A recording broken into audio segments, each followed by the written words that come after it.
don't know who said that. Hi. It's Mel. Oh, hi, Mel. I didn't see your lips moving.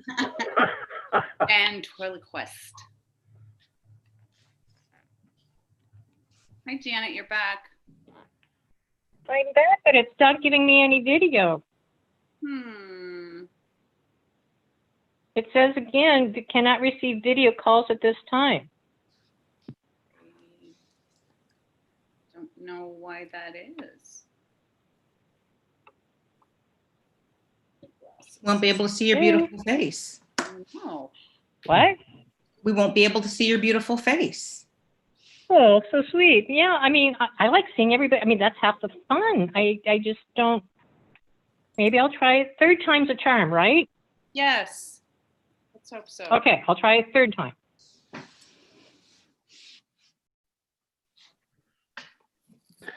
Is she dialing in or is she on a computer? Do we know? She said she was clicking on a link.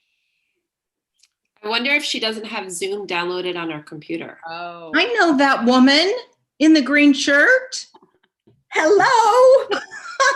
Hello. Oh, wait a minute. I think it's going to work. All of you.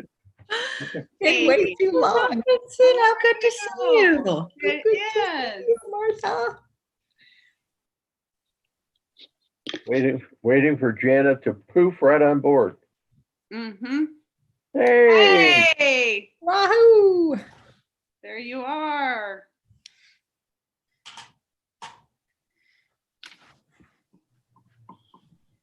Everybody, can you guys all hear me okay?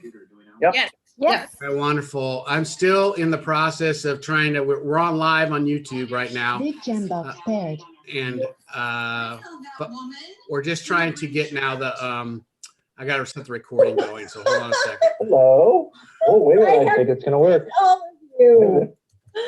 Been way too long. It's so good to see you. It is. Martha. It's only been a year. Waiting Yeah. for Janet to poof right on board. Mm-hmm. Hey. Hey, Wahoo. there you are.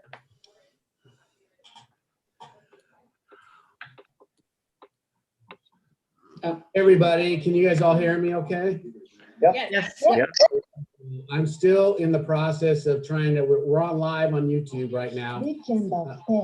And but we're just trying to get now the, I got to set the recording going, so hold on a second. Hello. Oh, wait a minute. I think it's going to work. All of you.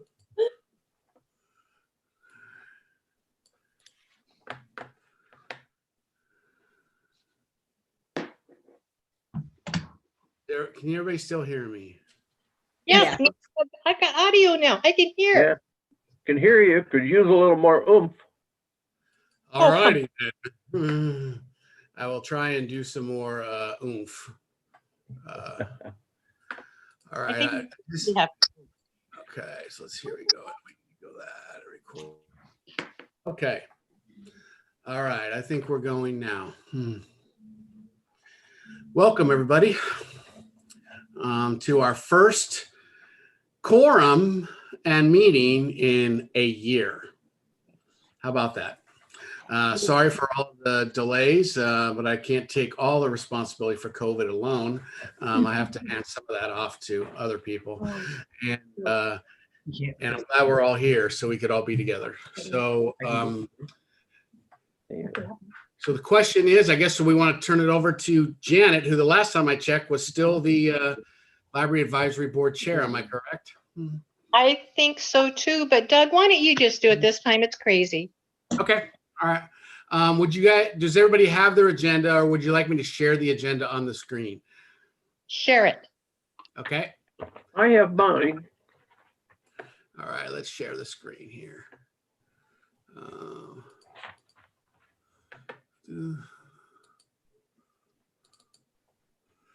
All right, can everybody see that? Yeah. Okay, wonderful.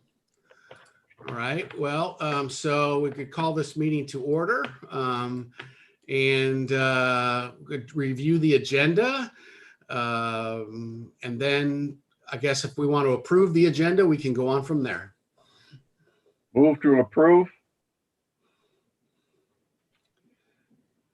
I would be happy to second it if I can do that, really being the chair. Yeah, you can. Okay. All right.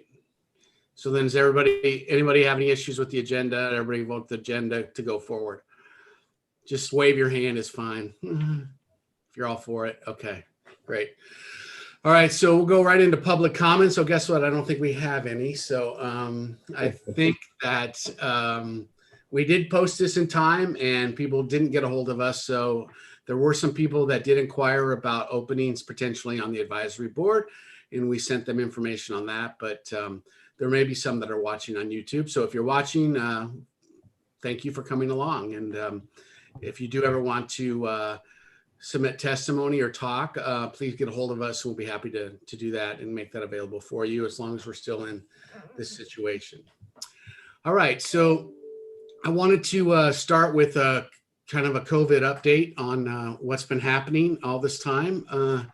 And so I also sent out with you a highlights piece, and I'm happy to share that on the screen too, if that makes sense. Yes, would you please? Burned up a half a cartridge of ink printing this thing. Okay, 1 second. Okay, let me get it back to sharing. Okay, can everybody see that? Okay. Yes. Yes. Okay, wonderful. So, as you know, we started in COVID on March 13th, I believe. Friday the 13th was our last day that we were open to the public of 2020. And fitting, we just passed our last Friday the 13th last week. So we're now, I believe, 8 months into this pandemic. And if you look at the statistics today, as compared to then, we're actually worse than we were. But we won't dwell on the negative. We'll dwell on what we actually have done during that time. We immediately tried to go straight into a digital format and to try to create as much online content as we possibly could in-house, as also aggregating some important critical things that we saw out there that might be helpful for our library patrons. So from almost Monday, that following Monday, we were doing that. And it was kind of clunky at first. If you see story time from back then and you see story time now, you'll see maybe some better hues and maybe a little better sound, but hopefully the imagination and creativity of staff and those that have read has always been enthusiastic. We of course miss the people, but we're trying to get the content out as best we can. And we've had a few people say, we never could get to story time because it didn't work with our schedules, but now we can because we can watch it, or we're all at home, we can participate. So we're hopefully capturing a few more folks that way and interacting with our original content. Then after a few more months of that, I think into the summer months, we started curbside service. And with curbside, we were able to, again, start to deliver materials that reside inside of our library from our own holdings, as well as the holdings across Link. As you can imagine, if I could take you behind the scenes, it takes quite a coordinated effort to make that happen. So I know some of you have participated in curbside, and hopefully you found that to be a useful product that we're providing, even though it's not obviously the same as when we're able to be in person and you're able to kind of self-select and browse and also pick up your holds and other materials and come to regular programs. So really what happens is we're getting everybody's requests via their online catalog. And then once their holds have been fulfilled or they're in our building and we've identified them, we let people know that they can set up an appointment going forward. We're hoping at this point we're about in a 24-hour turnaround, sometimes 48. We'd like to be under 48 hours between when you make a call and when you can pick up your materials. And then at your designated time, of course, you come up to the front of the library, you call the phone number, say you're here. We place some materials outside on a table. And once we're back in the building, you come out of your vehicle or wherever you are and take those materials that have your name on them in a sack, ready for you to enjoy. But that process takes a lot. As you can imagine, we have to both filter all the materials that are coming through. We up to about 3 weeks ago, the state and the feds and the county were mandating that we quarantine every item for 8 days.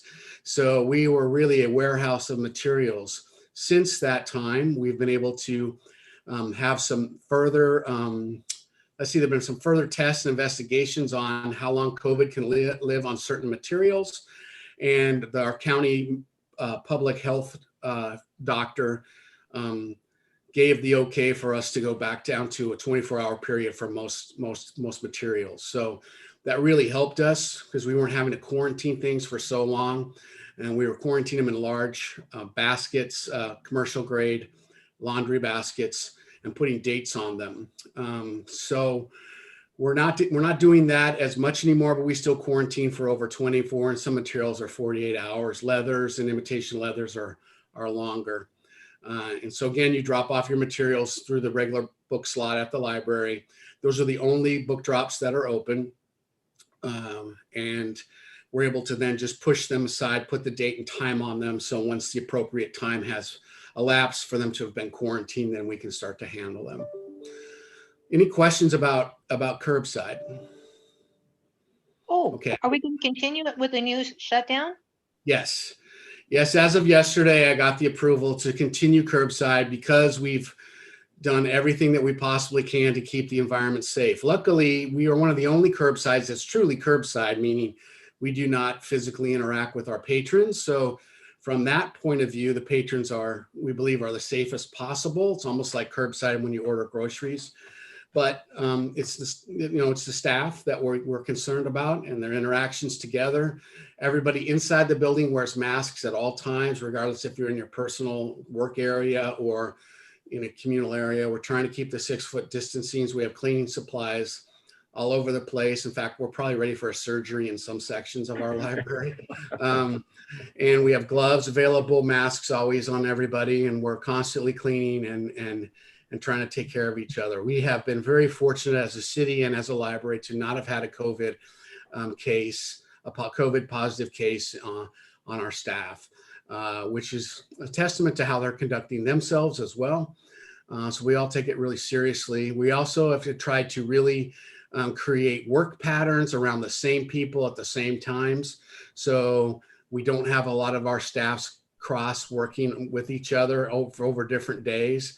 That's not always achievable every day, but we try to as best we can. So in case for some reason, if as long as this goes, our chances of having having somebody come down with COVID or testing positive always increases the longer it goes. That we would be able to minimize the impact it would have on staff based upon how many staff were in the building at the time and who might have been exposed. So all those things go into consideration. Rick, Sarah, and Mel have been fantastic logistical public health officers. I mean, I think UPS is going to want to hire them afterwards, or Amazon, because of their logistic skills and just keeping everything going in the right direction. And kudos to our staff who have always, everything we've asked them to do, they've done with a smile on their face and say, yeah, how can we help? How can we do this? So I think that can-do attitude that we have that you see when you're in the library is hopefully extending itself outside the library as well in the curbside and other programs that we're doing.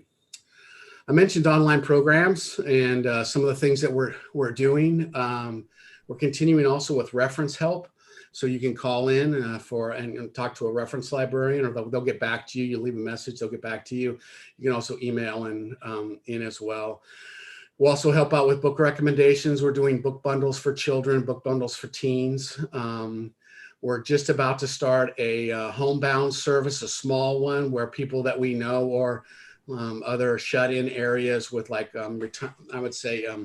convalescent homes and retirement centers and memory care facilities inside of our city.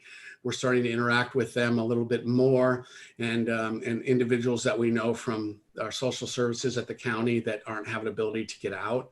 We're starting to begin to find ways to get the materials directly to them, which at this point is us actually delivering them to their home, putting them on their doorsteps. So that's just in its infancy, and we're just trying to figure out all the logistics around that as well. But you're happy to call at any time, and if people want recommendations, we're happy to give them, as well as continuing to put them out on our website. We also created a way to, across the state, across the library district and county to create e-cards so that people that didn't have a card would be able to get a card without physically being here. And that's been fairly advantageous. We also were able to do a virtual kindy carnival where people were able to come and drive up next to the library. They would get handed their kindergarten carnival stuff, and Otto was there and waved to him, and Officer Halverson, or the student, the school resource officer, and other things. And that was, we reached over 160 children that night. So that was very, very positive, and also ability to kids to have the beginning to get them to sign up for library resources as well. And we went completely online with our summer reading program as well, which continued as well. We used a program called Beanstack, which we purchased, which helped us to navigate that. And it became instead of like a presents or guides, it's not presents, excuse me, like gifts and achievements that people would get, like swag, if you will, or tchotchkes. We just went for these kind of like these online, like did a good job, goals and trophies and animated objects. And the children really like that, actually. So maybe it's like that Pokemon thing where they're all trying to go find the Pokemon thing. It's kind of like that, only they got these virtual awards, if you will. So we're doing really well. Again, we tried to do as best we could with the systems and the placements that we had in front of us. We also started subscribing to some other things. One is called Creative Bug, which is kind of a DIY or a crafter's website with a lot of videos and tutorials and projects that people can do using some of the things around their own home. That seems to be quite popular and was popular during the summer, especially as people are trying to figure out things to maybe do with their children. We also did some take and make craft kits. So I think we did an adult terrarium project earlier on that was very successful. I know with Martha, and she helped us with Kindness Rocks, where the children could paint rocks and write nice words on them and place them around town. That was part of the Holly Grace Jones initiative this year. And so we were out at Hammerly Park, Sarah and Martha, and I came up for a little while, and they were handing them out for the sign-ups for the kids and families, and they would get those. That seemed to be quite successful, and they would send pictures in, which we would then post on our website. We're continuing to partner with the school district as well, trying to figure out ways, with everything being online for them as well. They're struggling as well to keep children's attention, to keep things focused and new and good. And having a wife as an associate principal at Oregon City High School, I'm inundated with these same ideas all the time, every day. So I kind of have a feeling for some of the things that are happening and feeling like, are there ways that we can help? And so we've reached out to them. We've tried to build some of their curriculums, trying to get more resources around that curriculum in the form of library related items. We're in the process of potentially hiring a retired middle school teacher from the school district who taught science at Athey Creek. And I believe if we're able to be successful, she's going to start doing some science related projects with the children that will be online. And then when we come back from COVID, we'll be able to doing them on our events, usually on Wednesday afternoons when they have early release days. So since she helped to integrate and start the science curriculum for the middle school, she's got a lot of fun built-in activities already she had from her time here working, which dovetails nicely into what's happening with the curriculum now. And as you know, imagine with science, which has a lot of hands-on experiments, it's difficult to do that in a virtual environment. As I imagine, I know all teaching is, but especially when it comes to the sciences, it can be even more challenging. So having fun and interesting projects that you can, watch along with an old science teacher who happened to be a favorite of many students, many thousands of students that went through the system, is really, I think, going to be a nice add-on. And we'll be doing regular programmings once or twice, maybe up to 3 times a month with her as well. Any questions about any of that? Oh, good. Well done. Okay. Being pretty busy. Yeah, we really have been really busy with everything that been going on. So we're excited to continue to do these. We are I'll give you a little sneak preview. We have a new online program that just started, and maybe Sarah, you want to talk about it? Sarah, you're here. I don't see you, but I know you're here somewhere. Called BookFlix. Do you want to talk about that, Sarah? Oh, sure. Throughout the county, we've all gone in together to subscribe to BookFlix, which is basically about 100 or so picture books, along with nonfiction texts geared for preschool to grade 3. We thought it would be a good resource as, families are trying to get their hands on many different titles. There's animations with them, there's games that are involved, and kind of online activities and resources for families as well. So we literally just got the switch flipped last week and have been sharing it out on social media, and we'll be sharing out with the school district as well, just for one more option that's out there to ensure kids have access to books if virtually works best for them, in addition to curbside. Thank you, Sarah. Another thing that we are offering, which is we're just Tom probably knows about this, but procurement at a county level can sometimes be slower than the Pony Express. So we all agreed to procure as a county access for all of our card holders to the New York Times. So we're in the process. We've all agreed.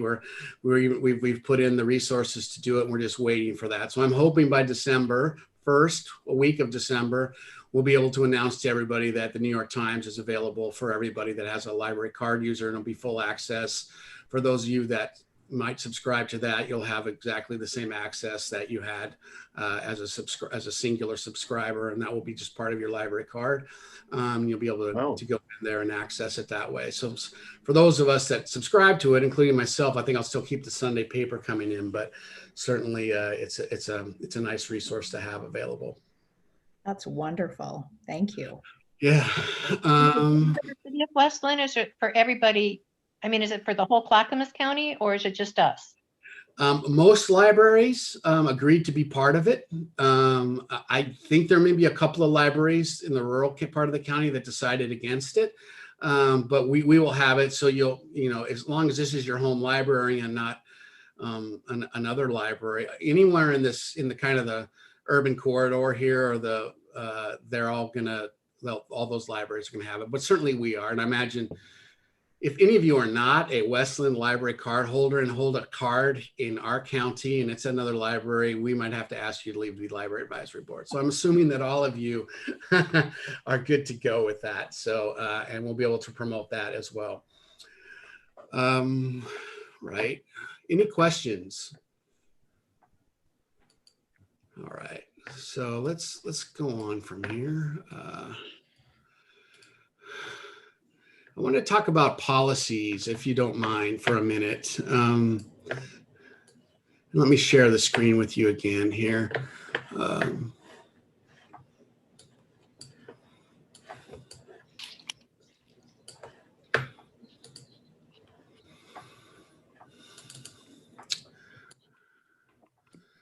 So let me,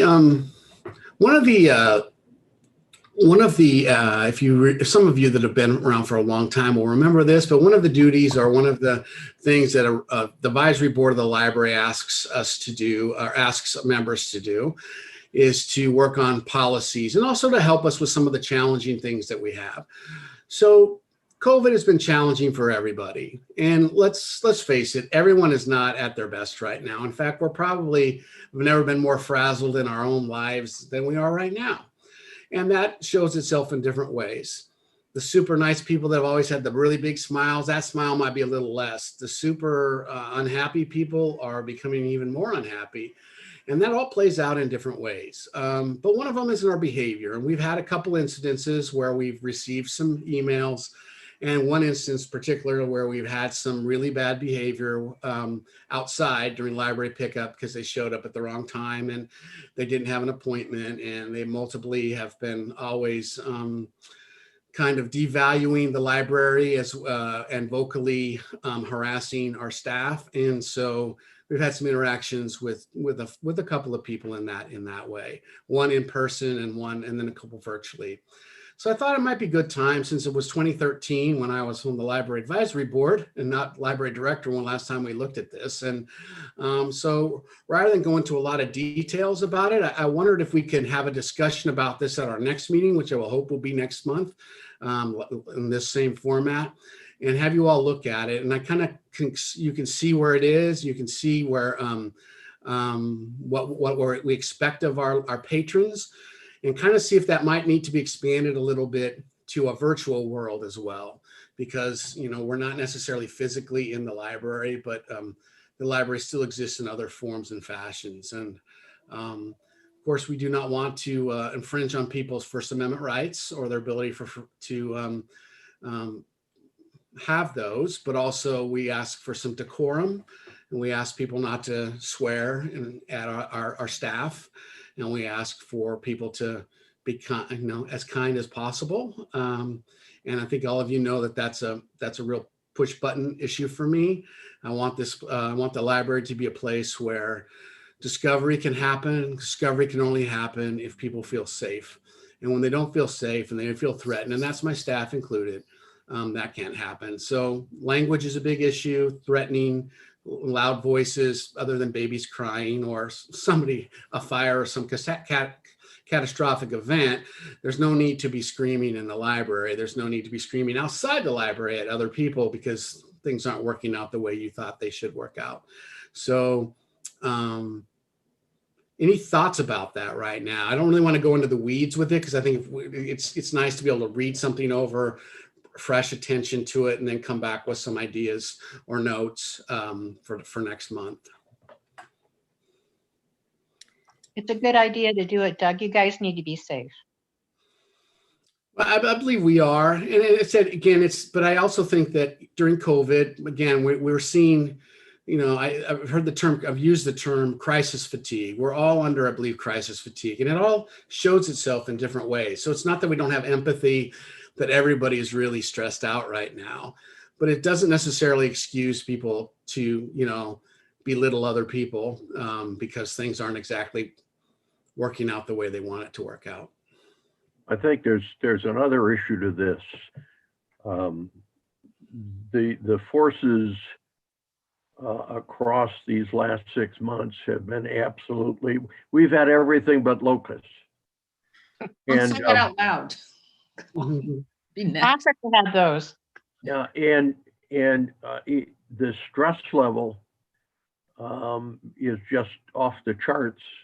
COVID is a part of it, but man's inhumanity to man is just awful. And so anything we can do to set tones, to indirectly speak to those kinds of things for all sorts of reasons is positive. And I agree, Doug, I think we ought to look at this and update it. Thank you, Tom. Doug, I would ask a question. I agree with Tom's sentiments. A question about this. Is this what was last? I see some underlining. Have you gone through and updated it for what you think at this point is needed in terms of virtual issues, or is this what you published in 20 other advisory? No, I think what you're seeing, I'm sorry, thank you for the clarification. What I'm looking at here is just a straight policy. I believe what I sent you were some highlighted areas where we've had some behavioral issues. That I've had to use this behavior policy if I'm not looking at the same thing you are, but I believe that's it. Is that right, Mel? Yes. Yeah. Okay, so the things that you see underlined are the ones where we've had to ask, we've had to talk to people, and using those rules, those specific rules as ones that they are breaking. So those, I do not want those to leave, but I'm sorry, I should have emphasized those are the ones that we've had to address, if you will. And if anybody needs a copy of this, I think I emailed it to everybody, but if they can't find it in their email or need another copy, just shoot me an email and I'm happy to send it along for you guys to all review before the next meeting. What I received were 3 pages. Is that what this is? Yes. Okay. I believe so. Could you resend that? Because I'm looking at mine now and it does not have any underlining. It looks like a clean document Yeah, with mine no too. highlights or anything. Mine as well. Okay. Me too. Okay. Well, Usually a blue underline means there's a space, like it's a grammatical, like an error, like there's an extra space in between 2 words, or it doesn't flow. Yeah, Usually please, in a Word Melinda. document, Yeah. so that would be my guess. Mine doesn't. Mine doesn't have that. Whoever's driving the scroll, go ahead and scroll a little bit till we find one.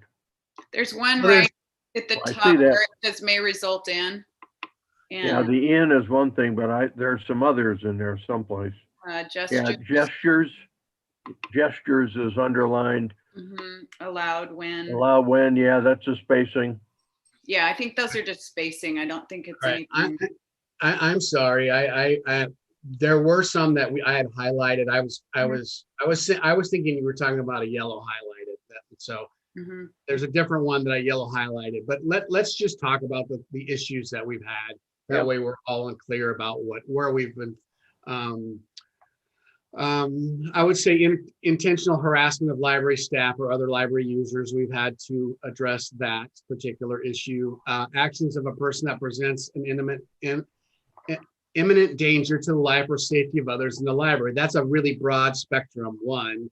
I would say in the cases we felt this time, it's not been a physical intimidation or anyone feel like this person was going to physically harm them, but they were using language and gestures, I think, that were, that I would call were intimidating, if you will. Well, emotional harm is pretty serious stuff. Yeah. The other one is, yes, using abusive, offensive, or threatening language or gestures. That certainly was. Engaging in loud or boisterous physical behavior. That would be another one. But there's some other things in here that I think are worthy of talking about. When we are open, there have been times where the letter of the law would have not been used. And I'll use an example. We have a group that comes in on Wednesdays from an adult home, if you will, for adult, I would say handicapped,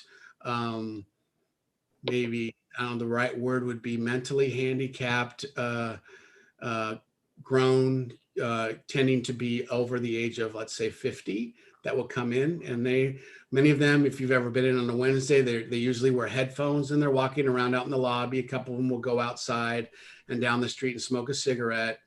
They read the paper. They're very nice. They always talk a little bit louder because they have their headphones on and they want to say hi to everybody, and that's fine. There's another of them that they sit on the back. They're not homeless. They sit in the back on the comfy chairs and sometimes fall asleep. And you'll see on here that there's some things about sleeping on there. Now, I think that was originally intended for people that were kind of camping out and sleeping, like using this as a day a facility for, let's say, for homeless people. And we do have homeless that do come into our library, but they abide by the rules and they're welcome. But, I never woke up that person that was sleeping, and I think she's passed on actually, but I wasn't ever going to wake her up because she wasn't hurting anybody. She wasn't causing any problems. She was just asleep, and I knew why she was there. And I think that's one of the other things is being able to know your patrons as you meet them and as your staff knows them. You get to understand some of their challenges, but you also can have a little bit more, for lack of a better term, grace when you see situations that maybe others would say, well, that's a problem, when it really isn't a problem. So I like that balance where we can make those decisions to maybe not wake up a person who is sleeping because they're just sleeping in a chair, and we know why they're there, and we know some of the limitations that they have as compared to other people. So those are little things that I think if you can pay attention to and look to, that we might want to just at the discretion of the library director staff, if someone's sleeping, we may ask you to wake up or something along those lines, but not necessarily just if you're sleeping, because the example that we have of sleeping in here, I don't enforce that rule. No, I was on the board back then when one of the board members, it was Judge, the guy who has a street loop named after him. He was worried about when we put the fireplace in that people would fall asleep in front of the fireplace.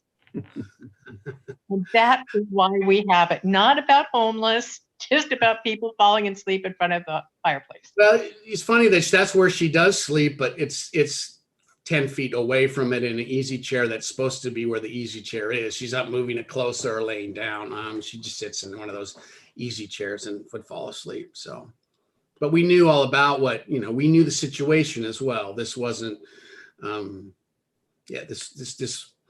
Yeah. And be able to understand certain situations that aren't necessarily, going back to that original thought, this isn't creating an unsafe environment. People don't need to be scared about that. There's nobody, I don't think anyone was ever fearful that she was sleeping. She was a very pleasant person when she was awake, and she just happened to have some mental deficiencies and was living in a group home with a bunch of other people. We miss them. We miss the ones that have passed away from that. They were wonderful people in our library. Hey, Doug, can I ask a question? Sure.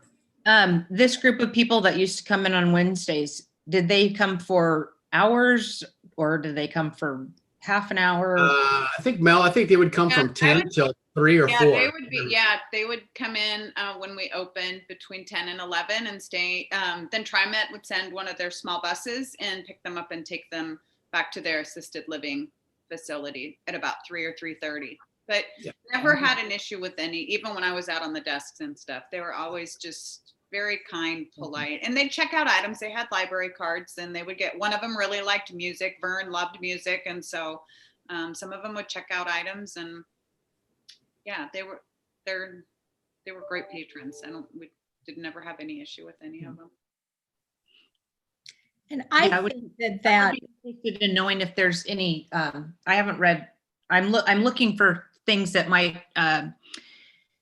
There might be something about how long you can stay in the library, or what's a reasonable amount of time for you to be in the library on a given day. And anyway, we're gonna. Yeah, we don't have any rules on directive time. We do on, you can't leave your children unsupervised there. So.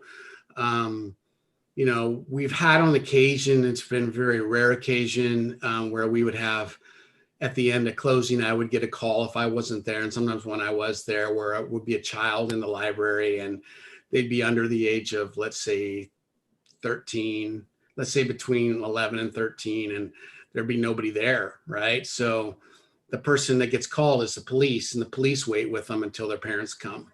And that does a lot more for the situation of not happening again than a library person who's sitting there with your child. So we have our ways of working those little things when they come up as well. And that's what's nice about this community, is we have that ability to call our colleagues at the police department and say, hey, we've got this certain thing, and they know exactly what to do. It also doesn't put staff at risk. I mean, there's right. Absolutely. Points there that get transferred to the correct place to deal with it. Absolutely. That is 100% correct. I've got a comment and a question. You might at the top, and I don't see this in the document, but it talks about that the library doesn't allow harassment. And I don't see even just a simple definition of what does harassment mean. Yeah, keep going up. It was in the first paragraph under rules, under the third bullet. You might add, harassment of library staff. I mean, we all sort of know what it means, but I think for a policy like this, you ought to just include a basic definition of what that means. Sure.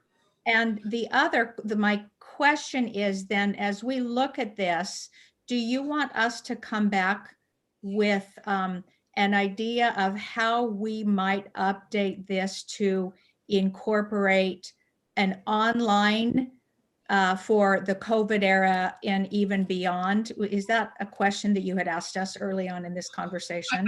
I think where it's appropriate, certainly. I think that a lot of the language is just adding a word or taking away a word or inserting another word. I don't think there needs to be a complete, addenda to this policy to address those issues. We do explain in there, if you'll see, that the library is defined as anywhere on the library grounds, which was very helpful when we had a person at curbside, because they're on the library grounds when they're doing it. I also happens to be a retired attorney, and so they wanted to get into the definition of what free speech is, and that we were trying to take away their free speech by telling them they couldn't drop F-bombs on us and tell us what jerks we were. So anyway, so there's been a few rounds back and forth with letters to that person.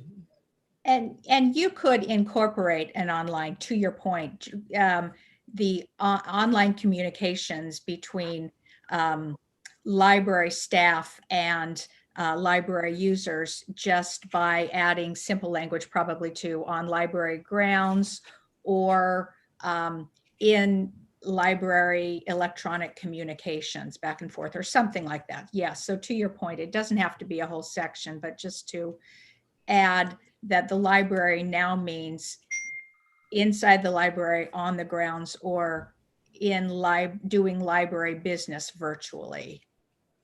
Right. And I think that, it's, I think when we were addressing the situation with one individual, that it wasn't the language, it was how the language was directed in a harassing and mean way towards, where one person says, please stop, please don't say that to me. I don't like it. And it was aggressive. It wasn't there was a moment of frustration with it, but there was also it was also very demeaning to that individual at the time. So it's, again, I think we want to make a balance. And like I said, I've said no one's going to get in trouble. I mean, I'm not outlining the F word. The F word's in a lot of literature and a lot of videos and a lot of music that we have in our library. So it's not that it's demeaning language towards another individual, which can be seen as threatening to them. And I think it's really to our staff, not and to another patron, of course, too. So it's just, there's decorum, and there's times when you can be frustrated, and I get that. But when you're unleashing on somebody and threatening to sue them, and you're threatening to call the police, and you're threatening things and dropping bombs at the same time, it's a little different than, whatever, I'm frustrated today. That's going to kind of pass, right? We're all frustrated. We get that. So I think it's having that judgment to be able to say, when does somebody really cross the line? And if there's little kids sitting around, which in this case there were, because their parent there were waiting in line or waiting on the other side to get their curbside, they'd walked up with their mother. That's when I feel like it's really, one thing it was just adults, but it's another thing when you're bringing in children, and we just want a safe environment. We just want a safe environment, non-threatening to people. Looks like this policy provides the backing you need to take whatever actions occur on a daily basis in interpersonal relations. And as long as it fits within the framework of the current policy, certainly, then you've got the, for the lack of a better term, legal backbone to support the action you took, and that's, I think that's, right. that's and we didn't take any legal define everything. Right, with this individual, we didn't take legal action with this individual. I think in part because it didn't happen it happened in a setting that required me to address the issue. Also, this person it's just an interesting person and has interesting outlooks and ideas, and this spreads across the city. And I don't want to get in in a protracted legal battle over this. And so, I think we handled it the best way we could handle it to tell them it's not acceptable. But I will tell you, as Mel and the rest of my staff can tell you, there are plenty of times, not plenty, but there have been times where if you come up and you act like that, you're trespassed. I don't give a second warning. You don't get to come back next week. You're done. And there are people that will not come back to this library because of their actions, simply because I really believe, honestly, that if you can obey these simple rules, you're welcome. If you're the richest person in the world or the poorest person in the world, how you identify as a human is really doesn't matter at all to me. It does matter to me that you act appropriately so that we can have that safe environment, so that we can be that place where everyone can come and feel welcome, and we can have a place where they can discover and learn and have a positive experience. And when you don't have that, when you let chaos reign, we have seen it time and time again in this library world where it's been hijacked, and it's been hijacked to a place where people will not come because they're too afraid for whatever the reasons may be. So I want everyone to feel welcome. And that's really my underlying theme. Feel welcome and safe when you walk in the library. As long as you can contribute to that, we were never going to have a problem.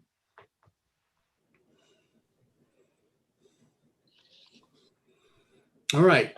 Any other thoughts on that? So if you wouldn't mind just taking a look at it, I'll look at it too, and maybe we can come together on in December and talk about it a little bit more in some specifics.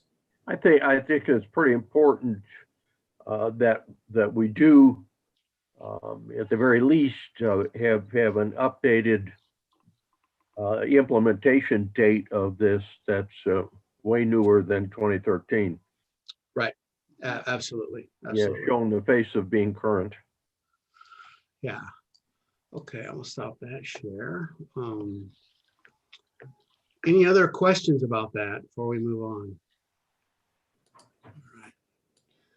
All right. Strategic plan.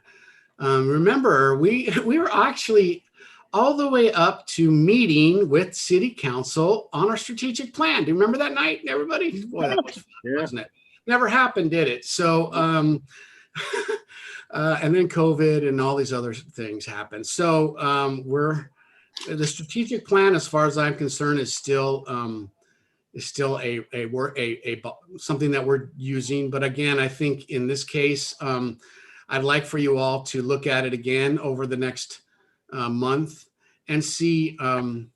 We just, I think that everyone can agree. Well, maybe we can't all agree on this, but I think that we have a little bit more hope about a potential vaccine today than we did in March. That we may see it on the horizon and it may be out there, and we may be able to do something different than we're doing right now, and having a meeting in public at some point with all of us there. But until then, and who knows when that's going to be, maybe that strategic plan again needs to be looked at in a similar, maybe not in similar eyes as a behavior policy, but are there things that we're doing now that fit into that plan that we haven't addressed? And or are there things that we should just put in there now because we don't really know in the next 3 years how the library is going to be operating? We do know it's not going to look exactly the same as it did before, but is it going to look like it is now? I don't think so. I think it's going to be a blend of those things.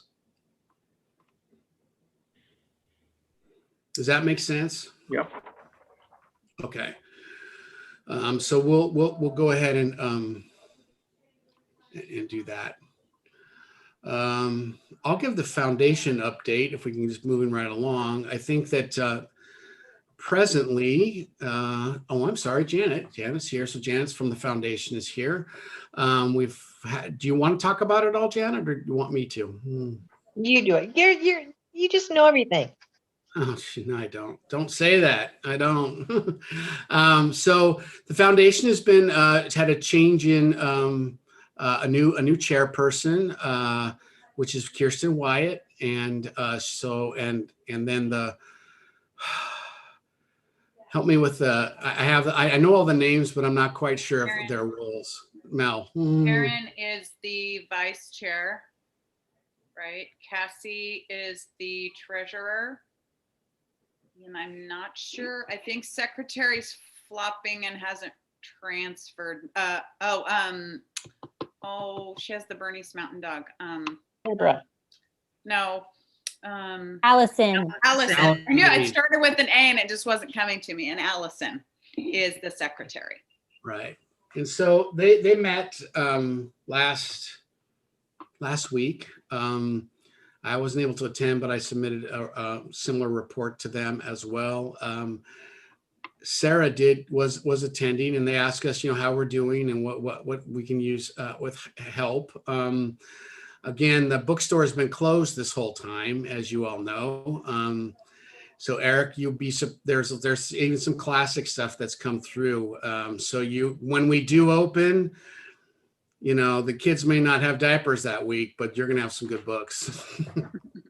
Are you accepting any book donations? Yeah, thank you for bringing that up, Tom. We're not officially doing that because we don't really have the space for it. But if somebody puts it in there, it's not going in the dumpster. How's that sound? Well, that sounds good because I got about 16 stacked up next to my bed. But we are looking for ways in which we can. The problem with a used bookstore, and it's not using. I mean, it kind of looks like Eric's is in an archive right now. But is this are these your holdings? I guess. These are just these are my library checkouts only. No, I'm just right. I'm just kidding. So anyway, it's hard to. Online isn't really going to be an option because of the cataloging. That even to do it online would be needed, and it's probably for a 50 cent or $1 book. It's not going to be. And it requires people to come in and all that other stuff. So we're not going down that road. I know that some of our things that have a little bit more value. Deborah has still been helping us with those, and she puts them online for us, which is fantastic. But the thing that continues to grow is the need. It's the Dolly Parton Imagination Library. We're still getting signups for that. That's, as you remember, is every child between the age of 0 and 5. When sign up, it's free to them. It's $25 a year per child, and they get a book every month with their name on it, which also has readers guides and educator guides for their caregivers and parents to help them along the way of reading and reaching those goals before they enter into kindergarten at the age of 5. So it's been very successful. We've had a lot of people sign up for it. And Sarah, where are we at with numbers on that right now? Yeah, we're usually around 450, 460 a month. As we have kids age out or move away, we have about the same number of kids joining. So that's where we've been kind of trending for most of the year, which ends up being a commitment of around $900 or so each month to mail out all those books. Right. So we've traditionally done fundraisers around that. We usually do one at the Ale House once a year, and we haven't been able to do that. So I think we're still, we're not scraping the bottom of the bank account with it, but it certainly is a concern that we'll have going forward. And I know that's one of the things I'll ask the foundation to focus as they go forward. The other thing that we've always done, if you'll remember, it's like food for fines. We've had a whole month of that every year. And we've also had fine-free times where people can come in and bring in food for the food pantry in exchange for reductions in their fines. We obviously haven't been able to do that. We're not collecting fines, and as you may have heard in our community, our food bank is really hurting. They're 65% up in need from this time last year, and they're 12,000 pounds down or 80% down on what they normally collect. This is their big collection time. They have the turkey trot, the holiday parade, school drives, church drives, everything else. So one of the things that I've been asked to help coordinate for the city is the food drive for the pantry. And so what we're going to be doing and announcing is because we do curbside pickup every day, between 95 and 127 per day of pickups. We're going to have a big bin, one of those industrial size laundry bins out where people can then come and drop off their goods for the pantry. at the library. We're also coordinating this week at the LDS Church. We're going to be doing a food drive on Friday evening for their congregations and Saturday morning. Then after that, we'll be taking that down to the Willamette Methodist in Willamette and offloading that, what we gather those during that time. We also are working with the Rotary Club, and I'm also reaching out and trying to work with the other faith leaders in the community from Willamette Christian, Athey Creek, the Methodists, the Presbyterians, the Lutherans, and all the other denominations. So we'll be going out and asking them. We're going to hope to do these drives all the way through the beginning of the year, because the need, as you know, is more than just the holiday season. It's as we hit into this freeze that we have, that the governor's placed us in. A lot of people do not have the financial resources or have lost their jobs, especially those in the retail and food industries. And there isn't bailouts for them anymore, as there have been earlier. So, food insecurities is a real thing. And people in our own community suffer from it. So our goal is to try to help as a city alleviate that. One of the things that I think is important around the holiday season is whatever traditions we come from or experience. There's always, I think, with all universally, is the idea of giving and helping out others. So I think this is nice thing that we can try to help coordinate as a library to help our community, especially those that live in our community that have these things. So I would encourage you to be open to the idea of donating to that and giving, and also spreading the word. And for those of you that may belong to a civic organization or a faith community in our community and would like to potentially have singular drives for your congregants or your members of your civic organizations, be happy to arrange and work to help make that happen for you as well. So that's what the foundation, that's kind of the other thing. And I guess we're right now to board comments. Are you going to reach out to the Lions? Yes, both Lions. No, there's only one Lion now. Oh, Well, there you go. That shows you how in touch I am with with gossip and the Lions. There's only one now. Is it the Westland Lions or is it the Riverview? It's West Linn. Okay, all right. Yeah, it happened during the summer. Okay, all right. So we will reach out to the Lions organization in Westland. Yeah, so we're anybody and all. We're trying to reach as many as we possibly can in our community to try to get those numbers up. There's another thing that was suggested to me yesterday, and I don't know how we're going to do it, but we might incorporate it as this double, maybe helping out two different groups, meaning trying to get, one of the things that the food pantry is looking for is gift cards as well. They're not going to be doing these toy drive like they had in the past, but they're hoping to get gift cards that they can easily give to other people. There's some thought of maybe doing a gift cards for local businesses, including restaurants. So then that would help them in their just the little bit of help that might give them to stay afloat, and also help those people that are in need as well. So this is all within the last probably 72 hours. This has all come to fruition. So I'm still working on it. So if you have ideas or thoughts, please reach out. I'm all open to hearing what you might have to suggest. All right. I want to welcome our new, I think it's time we should also go around the Hollywood squares here and say hello to everybody. And our mayor-elect here, who is our council person, Jules Walters. Thank you for joining us in our first one of 2020. Congratulations on your victory and becoming our new mayor. We would love if you wanted to keep us in your portfolio. And offline, we might ask you for just keep supporting the library in all the great ways you do. So. Oh my gosh, the library is just my favorite part of the city. It really is. I mean, besides our park and all the great people, the library and the library programs are amazing. Doug, you and your staff do an amazing job. And thank you for the advisory board. I'm really excited to be here. I've been waiting all year for this meeting.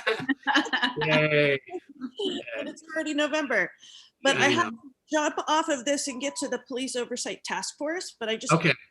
wanted to say hi and thank you so much to everybody. And I'll talk to you soon. Please feel free to reach. Thank you. Thank you, Jules. Thank you, Jules. Thank you, Jules. Excited to-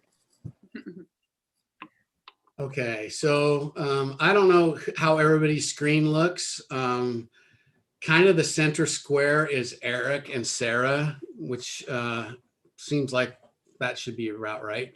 But to my right is Emily. So Emily, do you want to introduce yourself, since I believe you are our newest member? And you did come to the holiday party. Thank you. I did, yeah. So, probably the first of all, and you did come to the city hall too, which was I came to the holiday party and I came to the city hall where we didn't get to do anything. But beyond that, yeah, this is my very first meeting, and I've been here for a whole year. So nice to meet you guys.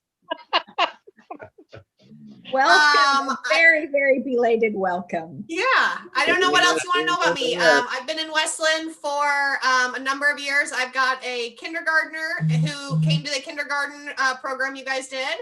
And I've got a fourth grader, and I'm a practicing attorney, and I'm working from right here. So. All right.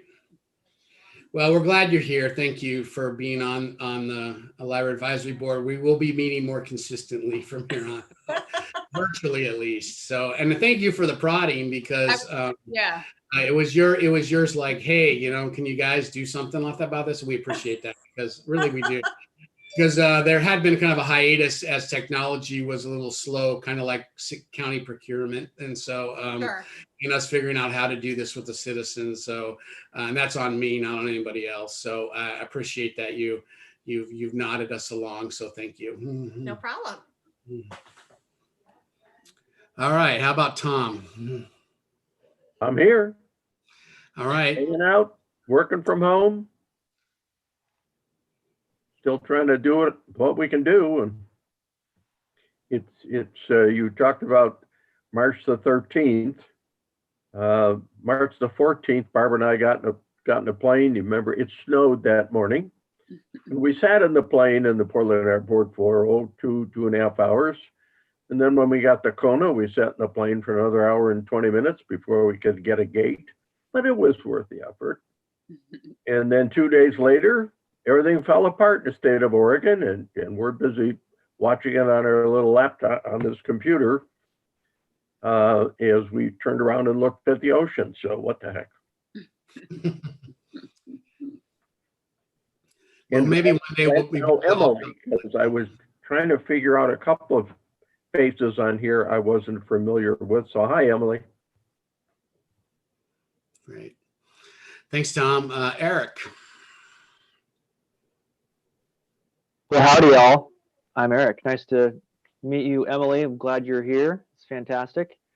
I don't really have much update. I will mention the great conversation has been going through the shutdown piece of it. We've been doing Zoom meetings.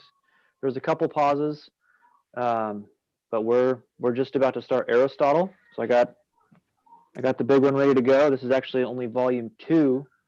It was volume 1 of 2. But we finished up Herodotus, and we're jumping into Aristotle now.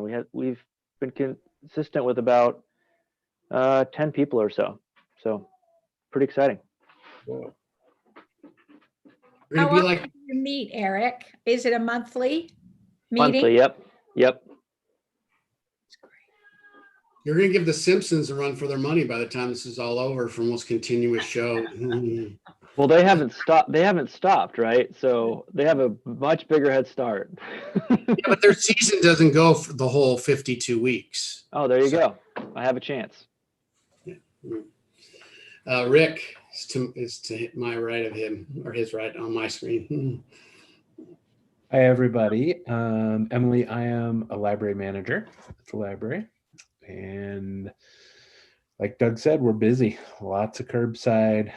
That's where a lot of my focus has been. So focused on that. And I guess a sneak preview would be that we are talking about in the county adjusting our loan periods for items. So we may be changing during these closures. We've extended everything to a 4-week checkout so that people don't feel like they need to come back as often. We can keep people at home as much as possible. So in the new year, we're going to go back to normal and maybe slightly tweak that normal. And it may end up getting some slightly longer loans for things like DVDs. But the main focus of it will be to make loan periods more consistent across the county, so patrons know what to expect. Because right now, if you place a hold on a new book, you may get it for 4 weeks if you get it from one library, and you may only get it for 2 weeks if you get it from another, which is kind of a bummer for folks. So hopefully that'll make things a little better. Thanks, Rick. Rebecca, hi. So good to see you face. Hi, friends. Just teaching from home. All's good here. I must admit and apologize. I am the library patron that misses 67% of my scheduled book pickups. What do I do about that? You call me and we figure it out. That's what you do. Yeah. Literally. You add like 5 calendar reminders so that it keeps alerting you over and over, because that's what I do. And then the 5th one, I'm like, oh, I gotta go. I'm a paper planner person. I'm a paper planner person. Yeah, maybe that's what. I'm sorry. I did it last week and it's been weighing on me, so I had to clear my conscience. I'm so sorry. But good to see everybody. I'll do better, I promise. We give you absolution for this. All right, Sarah. Hi, Sarah Flathman, Youth Services Manager. And no worries, Rebecca. Our staff are just amazing and empathetic and understanding, because we know that life happens right now and we try to do whatever we can do to make things a little bit better. So yeah, we will do what we can to get you your materials. And Emily, I certainly recognize your name from our curbside holds pickup list. So it's nice to see a face. I'm glad you and your kiddos are using the library and look forward to you providing that feedback to us. Great. Martha there she's back. Martha, also known as Ralph's mom. And to lock the door to keep Ralph out. Hi, I am a former Library Foundation member. Chair. And which I did for approximately 7 years. Melinda? It went fast. Yeah, I can't believe it. Anyway, I am one of the few people who has not been scarred by this lock-in, because I'm a bit of a homebody, and I'm getting a little crazy now that they're closing like the gym. So I don't know what I'm gonna do. So you'll probably just see me out there walking the streets of West Linn. Because that's all I have time. That's all I can do now is walk. So anyway, welcome, Emily. Melinda. I am Melinda Robinson. Welcome, Emily. We are so delighted to have you. And I'm so happy to see all of your faces. I've missed all of you. And Martha, I adore your haircut. That I've not seen it. You look great. Anyway, I have been on the foundation with Martha for several years and on the board, and I'm a practicing attorney also part-time, and happy to be here. That's me. A pretty snazzy map just above your head. Yeah, isn't that a cool map? I know. Well, if I can figure out what it is. I love it. It's a map of the world about the time of Christopher Columbus. Wow. Yeah. I thought you were going to comment on the wallpaper, which a realtor recently told me absolutely has to go. I'm not selling my house. That's sort of a joke. Is that your subtle way of saying you're leaving? You're moving? Is that what you're saying? We moved into this house like almost 20 years ago, and I hated this wallpaper, and it's amazing how stuff grows on you, because now I sort of like it. I sort of said, no, that's got to go. But my map is never going. Yeah. You notice how it's from Christopher Columbus's time, and it's also flat. Flat. True. Just FYI. Just FYI. All right, Janet. Okay. I've been in the library associated with one way or another forever. I love the library. My favorite thing ever is having decorated it for the holiday season. And this will be the first time since we've been in the new building that I have not decorated for the holidays. Yeah, boy. I'm really kind of sad about that. I mean, that's a long tradition that I have done this. But, things go forward. This COVID, I was really lucky. I had a litter of puppies that consisted of one, and she's now 7 months old. And, this is the mama right there. And she's laying down there. She's now, did you see the puppy? Yep. Yeah. Yep. She's 7 months old now. So that's what I had fun with in COVID, having a puppy. Yay. Janet, I have to tell you, we fostered a kitten from Paws Animal Shelter, and we became their fastest foster failures because he never left. He just came and they kept saying, well, it's the fire. Can you keep him a little longer? It's COVID. Can you keep him a little longer? And finally, I just called. I was like, he's been here 5 months. He's ours. So we're in the same boat. Emily, I fostered 4 cats, and guess how many I have? All 4? Oh. Yep. Yeah, that we thought it was going to be until they were available to go out to homes, and yeah, once they were here for about 3 weeks, they were mine. Yep. Anyway. Well, great, wonderful. So it's all great seeing you all. I wish somebody. you all- We missed Mel. Hi. No, You guys all know me. I'm sorry. Of course we did. I'm Mel, I'm the There wasn't operations enough of you, so. supervisor at the library. Mostly known for, I don't know if you can see him. That's Whiskey. He's 5 months old. And everybody knows this guy. I think you can see him laying on the floor. Audie. Oh, Otto.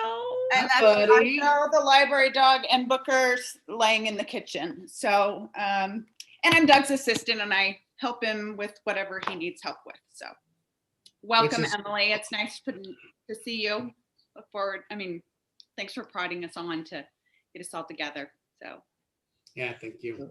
Yeah. Yeah, well, I appreciate all of you. You're all my friends, which is nothing better to be a director of something and have people that support you on it, and also your friends, consider them your friends.